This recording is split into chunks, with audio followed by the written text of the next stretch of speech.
One stop centre के अंतर्गत इंदौर में सभी प्रकार की हिंसा से पीड़ित महिलाओं एवं बालिकाओं को एक ही स्थान पर अस्थायी आश्रय, पुलिस डेस्क, विधि सहायता और चिकित्सा एवं काउंसलिंग की सुविधा मिल रही है।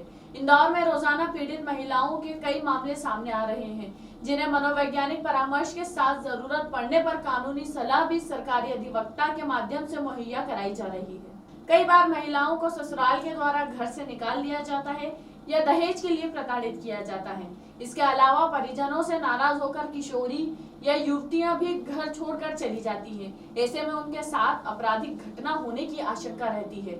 लेकिन केंद्र सरकार की सखी वन स्टॉप सेंटर से पीड़ित महिलाओं को काफी मदद मिल रही है। इंदौर के छावनी स्थित सखी वन स्टॉप सेंटर पर कई पीड़ित महिलाओं को इसका लाभ मिल रहा है। हालांकि इन दिनों बुजुर्ग महिलाएं अपने बहू से ज्यादा अपने बेटों से परेशान नजर आ रही है। वन स्टॉप सेंटर की प्रशासक डॉक्टर वंचना सिंह परिहार ने बताया कि ऐसी ही एक बुजुर्ग महिला इन दिनों वन स्टॉप सेंटर पर है, जिन्हें अपने बेटों ने मारपीट कर घर से बाहर कर दिया। सखी वन स्टॉप सेंटर ऐसे बुजुर्ग महिलाओं को अपना अधिकार दिलाने में लगे हुए हैं। हमारे वन स्टॉप सेंटर महिला बाल विकास विभाग में जो वृद्ध महिलाएं हैं, उनके भी घरेलू हिंसा से संबंधित प्रकरण काफ़ी आए हैं, जिसमें अभी वर्तमान का जो आज का हम बताएं तो ये जो वृद्ध अम्मा थी, इनके साथ कोई घरेलू हिंसा नहीं हुई थी। ये घर भटक गई थी अपना, और ये चर्च के पास थाना संयुक्तागंज को मिली थी। रात में 11 साढ़े से 12 बजे के बीच में संयुक्तागंज थाने के द्वारा इन्हें वन स्टॉप सेंटर में सुरक्षात्मक दृष्टि से शेल्टर के लिए लाया गया था। और चूँकि वो अपना सही पता बताने में असमर्थ हो रही थी, तो लगातार उनकी काउंसलिंग की जा रही थी, और जो भी वो एड्रेस बता रही थी, सभी एड्रेस पे जाके हमारे वन स्टॉप सेंटर के जो पदस्थ महिला हेल्प डेस्क में प्रधान आरक्षक श्री कांतिलाल विश्वकर्मा जी हैं, वो जाके पता कर रहे थे।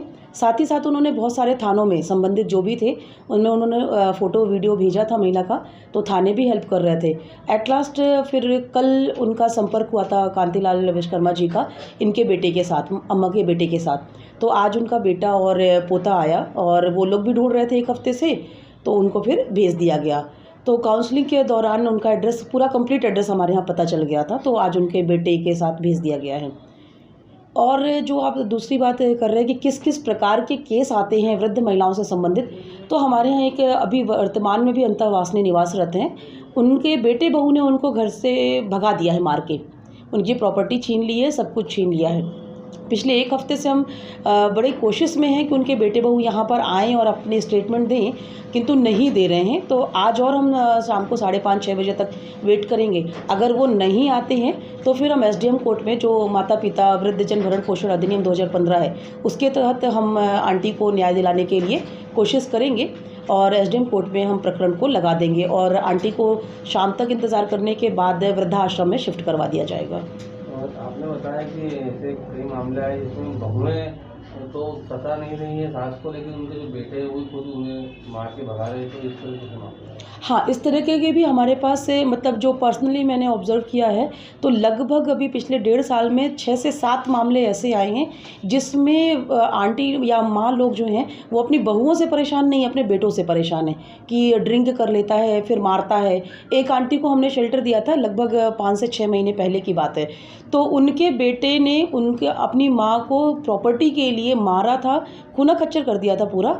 और जो घर में आप देखते होंगे वो रैक बना रहता है, तो आंटी को मार के वो रैक में बैठा देता था, इस तरीके से उनको मारता था। फिर पड़ोसियों के द्वारा आंटी को वन स्टॉप सेंटर पहुंचाया गया था, और यहाँ पर काफ़ी काउंसलिंग की गई थी, उसके बेटे की भी, सबकी। फिर बेटे ने भी माफ़ी मांगी थी और कि हम नहीं करेंगे, लेकिन चूंकि आंटी अपने बेटे के खिलाफ कोई कार्रवाई नहीं चाहती थी, कोई पुलिस कार्रवाई भी नहीं चाहती थी, तो हम लोगों ने आगे एक्शन, पारिवारिक मामला है, बिना सहमति के हम लोग कोई एक्शन नहीं लेते हैं। तो उनको फिर उनकी बेटी आई थी और बेटी के सुपुर्द चली गई थी। उनकी बहू डॉक्टर है, और वो बोलती थी कि मेरी बहू बहुत अच्छी है, और उन्होंने किसी प्रकार से अपनी बहू के खिलाफ कोई कंप्लेंट नहीं की थी। तो ऐसे भी मामले आ रहे हैं। ड्रिंक करने के बाद थोड़ा सा बेटों का बिहेवियर अपनी माता के खिलाफ थोड़ा चेंज हो जाता है, ऐसा समझ में आया है। आपका शुभ नाम बता दीजिए। डॉक्टर वंचना सिंह परिहार, प्रशासक, वन स्टॉप सेंटर, सखी केंद्र, महिला एवं बाल विकास विभाग, जिला इंदौर।